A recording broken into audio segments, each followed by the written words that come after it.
మీరేం చేస్తారో తెలీదు. మగధీరుడు అల్లూరి సీతారామరాజుగా మొత్తం జీవించేశాడు. అందరి తోటి నటుల మీద అమితమైన ఇష్టం చూపించేవాడు. అందరికీ ఫ్రెండ్ రామ్ చరణ్. అందరి హీరోలకి చాలా గౌరవంగా ఉండేవాడు.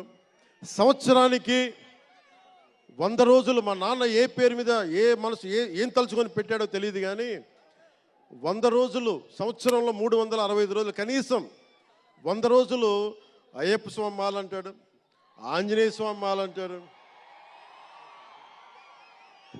ఎందుకురా చేస్తామంటాను అప్పుడప్పుడు. క్షమించాలి రామ్ చరణ్ గారు అంటున్నందుకు, పర్లేదు కదా.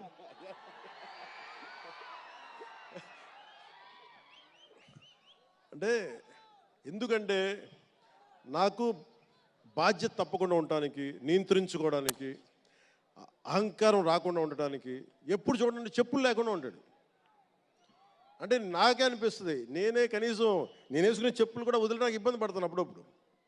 అలాంటిది రామ్ చరణ్ చెప్పులు లేకుండా మామూలు హీరో కాదు, హాలీవుడ్ దాకా వెళ్ళాడు, ఆస్కార్కి వెళ్ళాడు.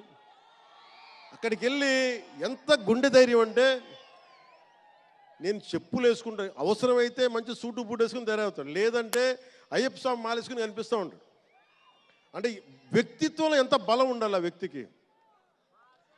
అందుకని అలాంటి రామ్ చరణ్ మంచి 16 అణాలు తెలుగువాడు, మా బంగారం. నా తమ్ముడు, ఒక తల్లికి పుట్టకపోయినా కానీ నా తమ్ముడు. ఎప్పుడు ఎదిగే కొద్దీ ఒదిగుండేవాడు. అతనికి మరింత విజయం కలగాలని, అద్భుత విజయాలు కలగాలని మనస్ఫూర్తిగా ఒక బాబాయ్గా కాదు, ఒక అన్నగా ఆశీర్వదిస్తున్నాను. I love you, Ram Charan. I love you all.